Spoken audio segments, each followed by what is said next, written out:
Welcome student. Today's class. Today we will learn about the Ohm's law. Today we will learn about the Ohm's law. It is the relation between voltage and current. Ohm's law is the relation between voltage and current. That is V directly proportional to I. यानी कि अगर हम voltage को बढ़ाते हैं तो current भी क्या करेगा, इंक्रीज करेगा. अगर हम वोल्टेज को डिक्रीज करते हैं तो करंट भी क्या होगा, डिक्रीज होगा. So V is equal to R I. R यहाँ पे हमारे पास क्या है, constant. R is the constant. So I हम इस साइड लेके आ गए तो V अपॉन में I is equal to R. R क्या है हमारे पास, रेजिस्टेंस. V क्या है, वोल्टेज. आई क्या है, करंट. तो जो हमारे पास रेजिस्टेंस होता है, रेजिस्टेंस की जो यूनिट होती है वो होती है हमारे पास ओम. और इसका जो सिंबल होता है वो हमारे पास इस तरीके से होता है. तो रेजिस्टेंस का क्या काम होता है, रेजिस्टेंस क्या करता है, जो करंट फ्लो कर रहा है, जो करंट फ्लो कर रहा है सर्किट के अंदर, उसको ये क्या करता है, कम कर देता है, रोक देता है. या हम कह सकते हैं reduce the flow of current. Reduce, ये क्या करता है, करंट को रिड्यूस कर देता है. So what is resistance? Resistance is the property of conductor that oppose the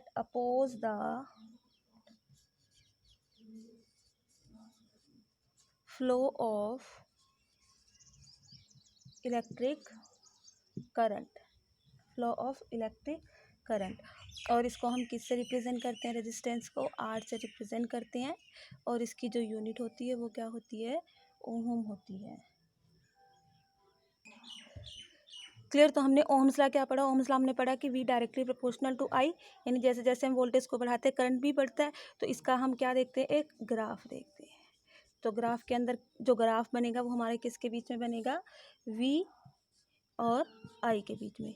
x direction में हमने करंट ले लेना है और V डायरेक्शन में वाई डायरेक्शन में हमने वोल्टेज ले लेना है. ठीक है. तो हम क्या करते हैं, जैसे जैसे हम वोल्टेज को बढ़ाएंगे करंट भी क्या करेगा, इंक्रीज करेगा. तो इस तरीके से क्या बनता है, इसका एक स्ट्रेट ग्राफ बन जाता है. तो इसका मतलब ये हो गया कि ये ओम्स लॉ को क्या कर रहा है, फॉलो कर रहा है. ऐसे मटेरियल जो ओम्स लॉ को फॉलो करते हैं उनको हम बोलते हैं ओहमिक मटेरियल. और जो मटेरियल ओम्स लॉ को फॉलो नहीं करते हैं उनको हम बोलते हैं नॉन ओहमिक मटेरियल.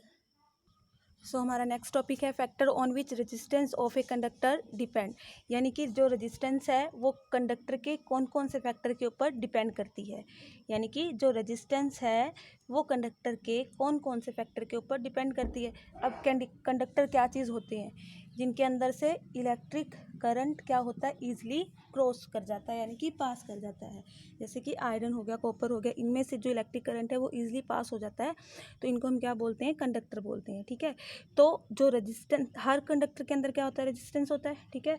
तो जो रेजिस्टेंस है वो कौन कौन से फैक्टर के ऊपर डिपेंड करता है, हम वो देखेंगे. तो फर्स्ट हमारे पास है कि जो भी हमारे पास कंडक्टर है, ठीक है, कंडक्टर का मतलब कि यहाँ पे कोई एक वायर ले लो.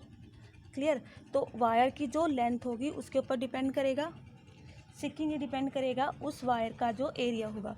फॉर एग्जांपल ये हमारे पास क्या है, कोई एक वायर है. ठीक है. तो इसकी जो लेंथ होगी उसके ऊपर डिपेंड करेगा. और ये इसका क्या होगा, क्रॉस सेक्शनल एरिया. तो इस एरिया के ऊपर डिपेंड करेगी. और एक है मटेरियल, यानी कि अलग अलग मटेरियल का जो रेजिस्टेंस होगा वो भी कैसा होगा, अलग अलग होगा. ठीक है. तो क्या होगा कि जो रेजिस्टेंस है वो डायरेक्टली होगा लेंथ के, यानी कि अगर उस कंडक्टर की लेंथ ज़्यादा है तो रेजिस्टेंस भी कैसी होगी, ज़्यादा. और अगर लेंथ कम है तो रेजिस्टेंस भी कैसी होगी, कम होगी.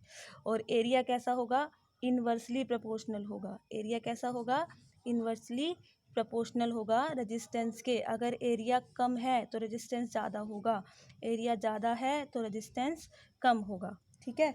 तो एक तो हमारे पास आ गया R directly proportional to L, और एक हमारे पास आ गया are inversely proportional to 1/a. तो इन दोनों को हम क्या कर देंगे, कंबाइन 1/a N2, तो हमें क्या मिल जाएगा, R directly proportional to L/A। तो हम क्या करेंगे, यहाँ से इस डायरेक्टली का साइन हटाएंगे, R is equal to this L upon में A।